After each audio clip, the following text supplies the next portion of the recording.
The Shenley Laboratories, producer of Penicillin Shenley and Shenley Pharmaceuticals, presents the Encore Theater. The Encore Theater play tonight, A Man to Remember. Our star is Mr. Lionel Barrymore.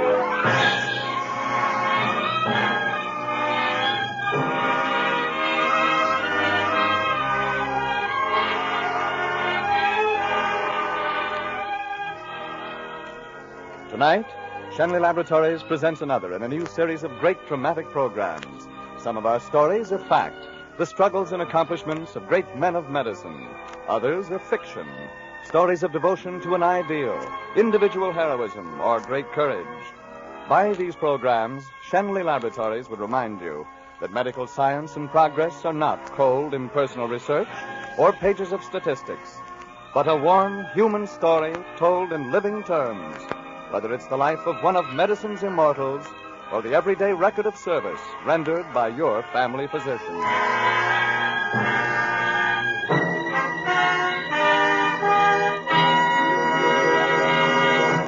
And now, A Man to Remember, starring Mr. Lionel Barrymore.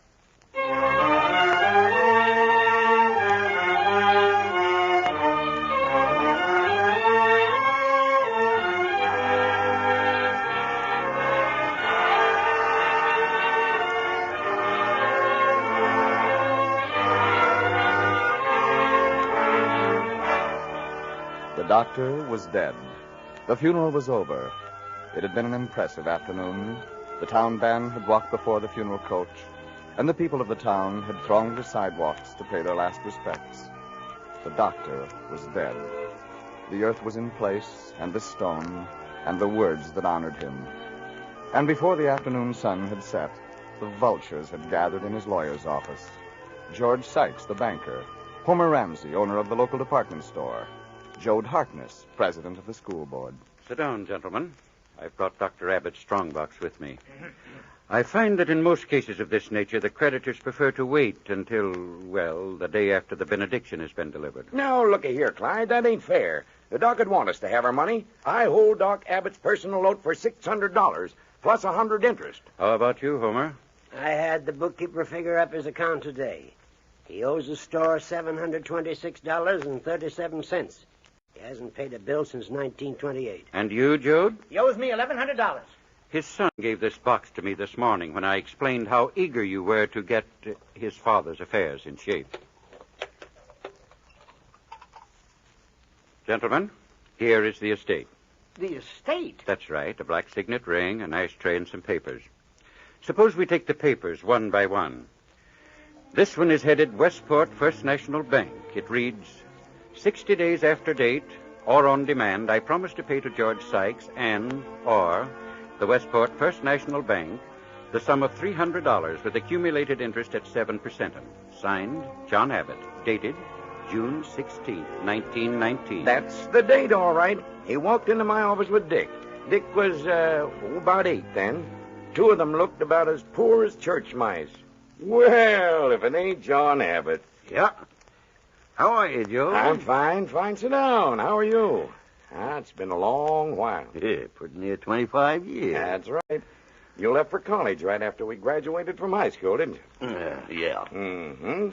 And you were voted the boy most likely to succeed, weren't you? Yeah.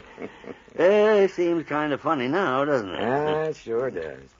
Aiming to stay here for a while? Well, as long as I can be useful to the community, George. Well, I don't know. We got some doctors here already. Well, I thought there might be enough room for one more. Might be at that. A lot of poor folks on the other side of town built up quite a little factory section over there. A lot of them folks need doctoring. Well, I guess I'll stay then. I need a little eating money, though. How much? About $300. That's a whale of a lot of money, John. Well, I aim to do a whale of a lot of eating in this town. What have you got to offer as security? 17 years' experience as a practicing physician. Yeah, you know what we say about horses, John. There's horses, and then again there's horses. I always say that about doctors, too. Well, I've done pretty well. You're broke, ain't you? I meant about keeping my patients alive. That's my business, you know. All right, John. I'm going to make out a note for $300, and I'll give you $250.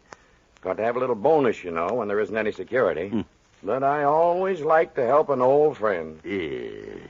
Do you help out many of your old friends this way, George? Sign on this line.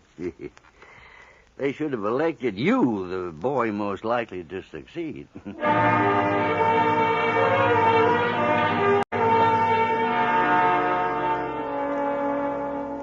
That sure was a long time ago. Here's the second paper. It's a bill, one of Dr. Abbott's statements. It's made out to Howard Johnson. It reads, June 17th, 1919, delivery of child, $25.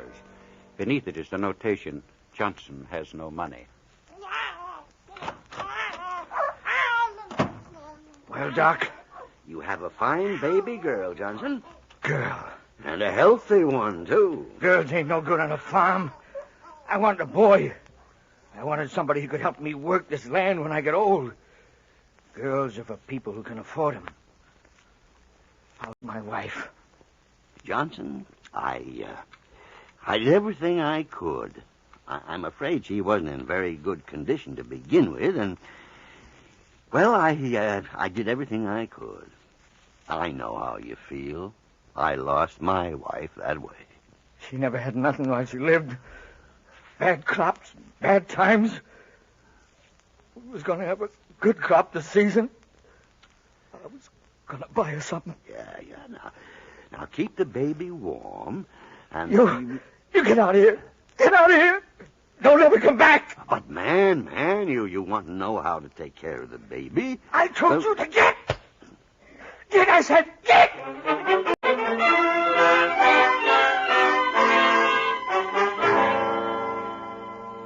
Boy, that was some shiner, Pop. It is a beaut, isn't it? What's that? Sounds like a baby crying. It's outside. Come on.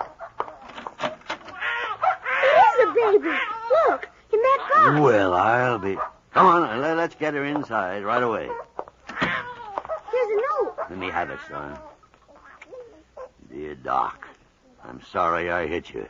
Give the kid to somebody who'll be good to it. Johnson. She sure is little, isn't she? Eh? Well, son, it looks as though you got a baby sister.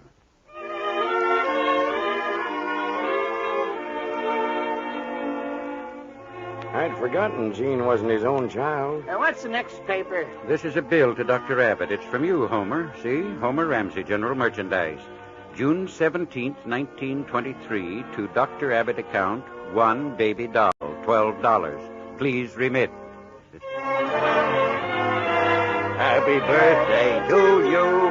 Happy birthday, dear Jeannie. Happy birthday to you. Now, take a big breath and blow the candles out, honey. Hey, that's wonderful. All four at once. That means you're going to get your wish. Now then, what did you wish for? A dolly. A dolly. Well. Now, suppose you go and look in your bedroom and see what you find. You go with us, son. Turn the lights on. Yes, sir. Come on, Jean. Hello? Yep. Who? Oh, Homer Ramsey. What's the matter? Oh, I see. Doc Robinson's out of town. All right, I'll be right over. Doctors have the doggonest time trying to give parties.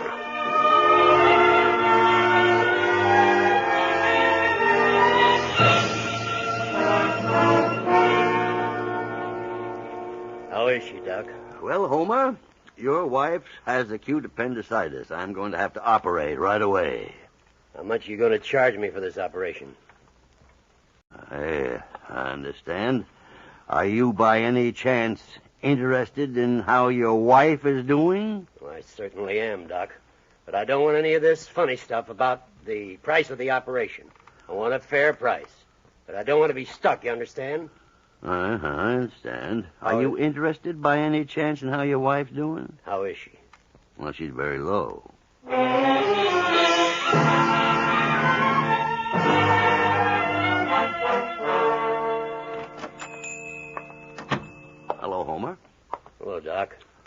can I do for you? I have the bill here with me for your wife's operation. $100. That's right, John? That's right, Homer. How much of your time did the operation take? About 4 hours, I calculate. Pretty good money for 4 hours' work. Look here, John. Let's get down to the facts. I don't mind paying a just fee, but $100 for 4 hours? That's pretty steep. You really mean that, don't you, Homer? You bet I do. Mm-hmm.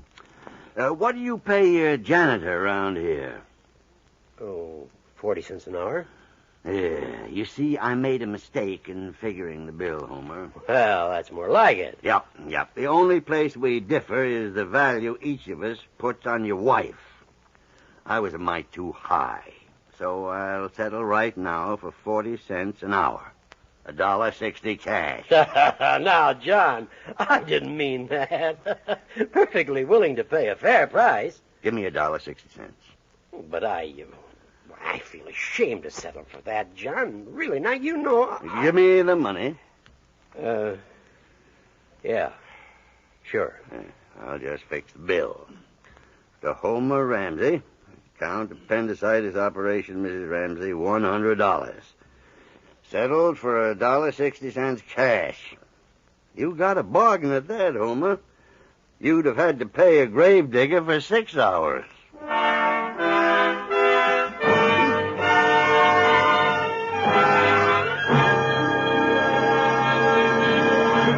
Ladies and gentlemen, we interrupt our play, A Man to Remember, to bring you an important message from Shenley Laboratories. Today, in the supply room of 8,383 American hospitals, you will find penicillin. Yet only 3 years ago, the wonder drug was almost a medical rarity. The firms who devoted themselves to increasing the supplies of penicillin available struggled against many obstacles inherent in its production. Numbered among these firms was Shenley Laboratories. Although these companies have seen the realization of their goal, enough penicillin to fill essential needs, they cannot feel their work is done.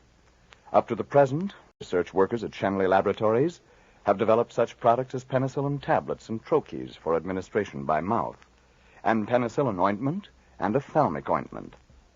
Now these men are looking forward to the perfecting and production of other and perhaps entirely different types of pharmaceuticals.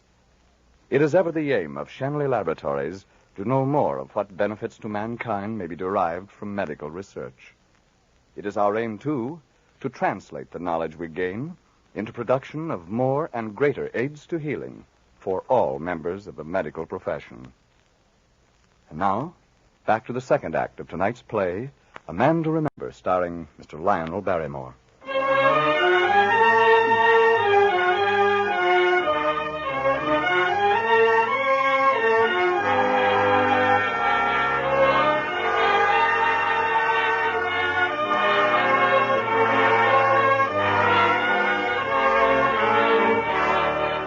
The doctor was dead, and the afternoon sun was still haloing the freshly turned earth. The doctor was dead, and in his lawyer's office sat his creditors, the banker, the merchant, the president of the school board. What's that next paper there, Lawyer Perkins? Anything of value? Not to you, Jode. It's the announcement of Richard's graduation from Curtis University. We all remember how proud Doc Abbott was that day. Richard was valedictorian of his class. Yes, it was 1934. Right after graduation, Dick went to the New York Medical Center for postgraduate work. What's that paper there? The bill? October 8th, 1936, to Paul Lubanovsky, deceased. Paul Lubanovsky? You remember Paul Lubanovsky, don't you, Jode? Of course you do. The doc mentioned him when he was arguing with you about building a hospital. As a matter of fact, all of you were there. Homer, George, as well as Jode. It was a Board of Supervisors meeting. Last week, this Board of Supervisors appropriated $18,000 to fight hog cholera. I have always worked on the theory that a man is more valuable than a hog. Now, that ain't fair, Doc, and you know it. Hogs are big industry around here. Well, so are people. You figure that a dead hog represents $20 loss and a dead man costs nothing. Isn't it as much your business to take care of human beings as it is to take care of hogs? As far as I'm concerned, the whole scheme is ridiculous. Our budget won't stand it. Whole thing's impractical. All right, gentlemen. All right. Sorry I can't spend more time with you, but I got work to do. There's a fellow on the other side of town named Lubinovsky. He's a foreman at the flour mill. They tell me his crew puts out more flour than any outfit in the mill. He's a good man. Mm-hmm. Almost as good as a hog. Yesterday, he got his arm caught in the mill. I had to amputate. I couldn't move him because I had no hospital to move him to. No ambulance if there had been a hospital. Now, I don't think Paul Lubinovsky can pull through. Now, you take care of the hogs. I'll take care of the people. Dad,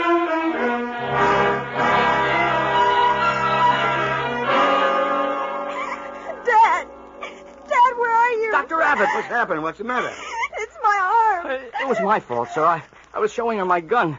It was an accident. Come in the other room quickly. Come on, Howard. I'll need you too.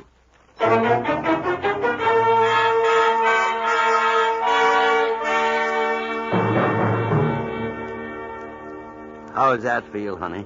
Fine. You're a good doctor. Well, at least I'm the best one handy. It's not very serious, Howard. May leave a small scar, but that's about all. I'm awfully sorry, sir, and I know there isn't anything to be said for me, but I'll do anything I can to make it right. You mean that, Howard? Oh, I certainly do. Well, I got a little plan in mind. Anything. I'll do anything. Relax, son. Now, relax. It isn't that drastic. Now, my plan is this. Your father loves you, doesn't he? Why, yes. And you're sorry for what you've done. So sorry that you'll make your father show how much he loves you. Yes, sir. Howard, Jean may have needed surgery tonight. X-rays, transfusion. And time might have been very important. You wouldn't have been a very happy boy, Howard, if Jean Doctor, I didn't know. I didn't realize. No. This near tragic little accident may be a blessing in disguise, Howard. I want you to go to your father. Tell him a man as big as he is should engrave his name in the history of this town. He should leave something big for the town and for himself. Like what? Like the George Sykes Memorial Hospital.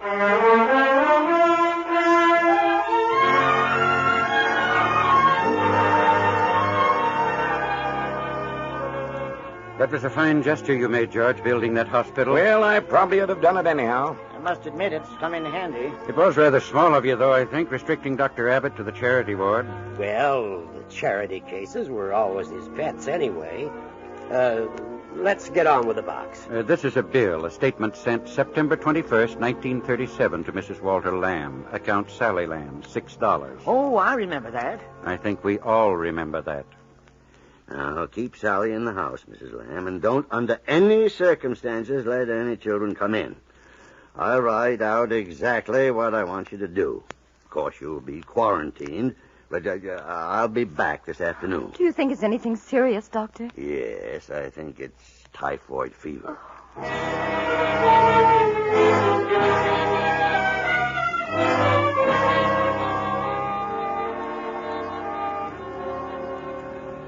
Good afternoon, gentlemen. I'm sorry to have to interrupt a board of the supervisors again, but what I have to say today won't take very much time. You're having a county fair in 2 weeks, and I've come here to ask you to cancel it. Cancel it? Are you crazy? What for? Unless my diagnoses are completely wrong, we're in for an epidemic of typhoid fever. What gives you that idea, Doc?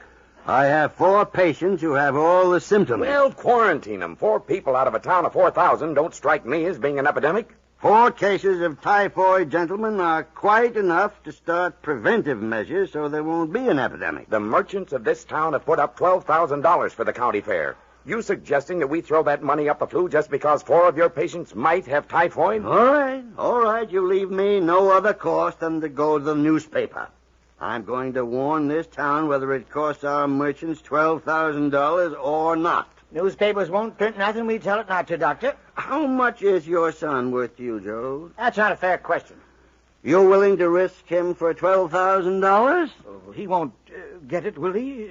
Typhoid fever? He might. He can. Only don't worry, Jode. I'm going to see that he doesn't get it.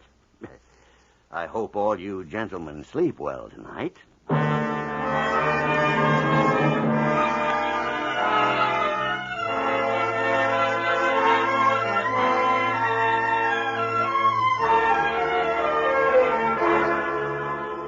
The boys are all waiting on the front porch, Dad. I have 10 of them. Good.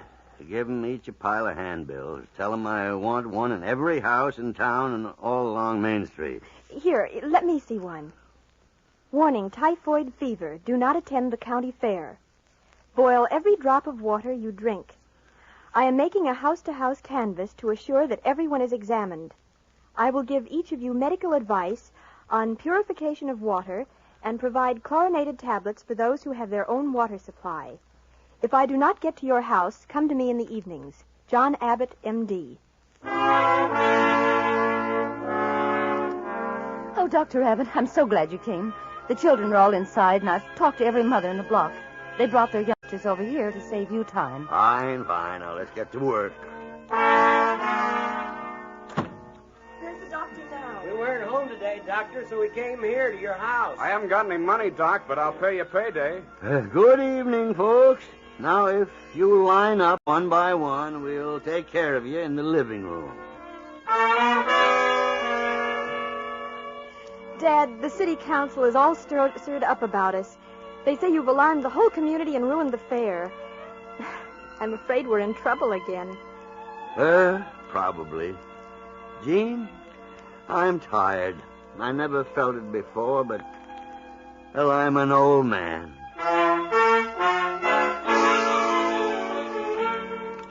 You've heard the charges, Dr. Abbott. There's nothing personal in them. The county fair and the reputation of us all has been put in jeopardy by what we must consider an unwarranted action on your part. Have you any defense to offer? No defense. Then I have no course but to put this matter into the record. Do. Meanwhile, I think I'd better go home. I'm sorry to be late, gentlemen. I've been very busy. We have 6 cases of typhoid fever in Wellington. I shall assume we shall disregard all action taken in this meeting.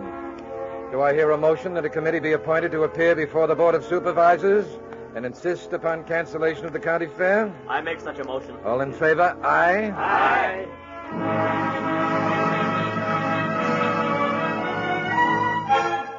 42 cases in Wellington. 23 cases in Palmdale. 68 cases in Wellington. 39 cases in Palmdale. 4 cases in Westport. But no new cases reported there since the beginning of the epidemic. Well, that's the report, gentlemen. I, for one, think we owe Dr. Abbott a mighty big debt of gratitude.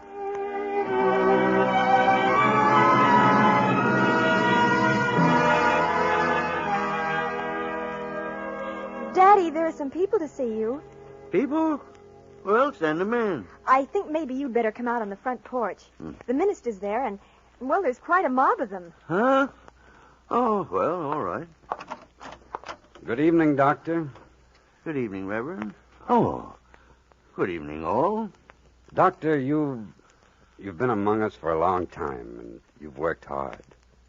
You never made much money, I guess, because the people you worked for didn't have much. But you didn't care. You just kept right on working. Maybe a lot of us have been ungrateful. Maybe you think we've forgotten. We haven't. I have here a letter. It's a letter of thanks for all you've done. It's got 4,000 signatures, Doctor. Almost every man, woman, and child in this town. It's just to let you know that we love you. Dr. Abbott? Yes, Dr. Robinson.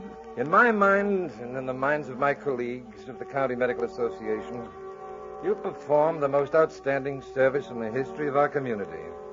You have taught us all something, not only about medicine, but about humanity.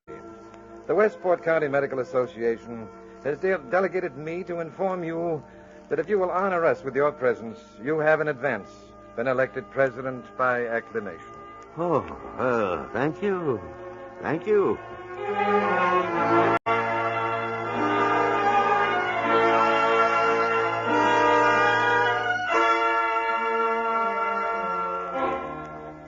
Hello, Dad. I'm mighty proud of you. Dick, well, when did you get back, son? Got in on the afternoon train. I wanted to surprise you. I was just in time to hear the speeches. It's so good to see you. Well, I'm certainly having an exciting day. That shingle out there is too small, you know. You'll have to get a bigger one. Bigger one? That's right. There's another name going under yours. Dr. John Abbott and Dr. Richard Abbott. Oh, yeah. Well, we'll have the sign painted the first thing in the morning. I've waited a long time for that.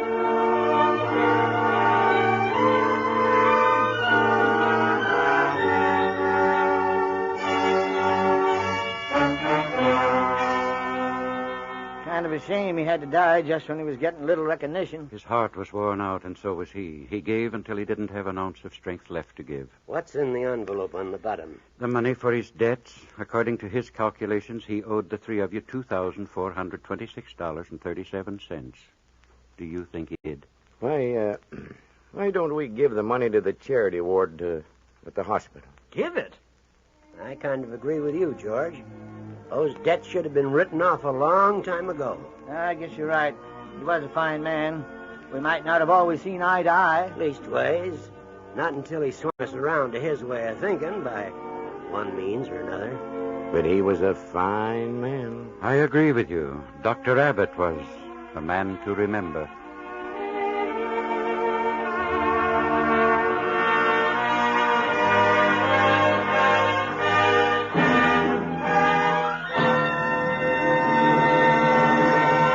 In a moment, we'll bring back our star, Lionel Barrymore. But first, a word about doctors from our sponsor.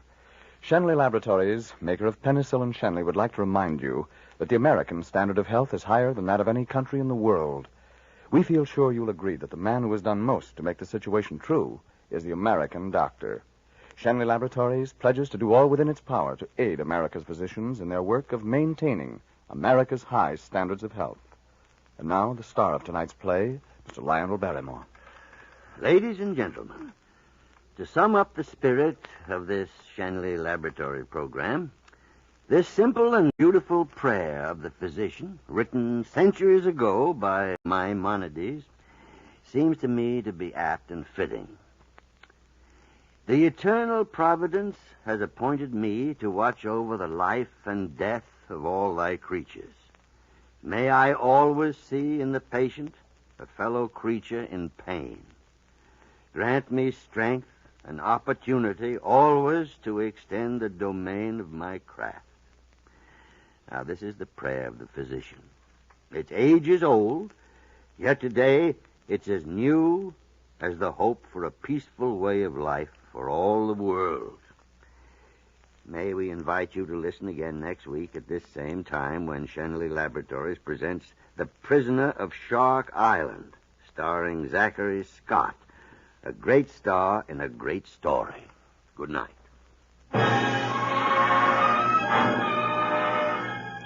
A Man to Remember was produced and directed by Bill Lawrence and was presented through the courtesy of our Cable Radio Pictures, producers of Till the End of Time, starring Dorothy McGuire and Guy Madison. It was a Gene Holloway adaptation.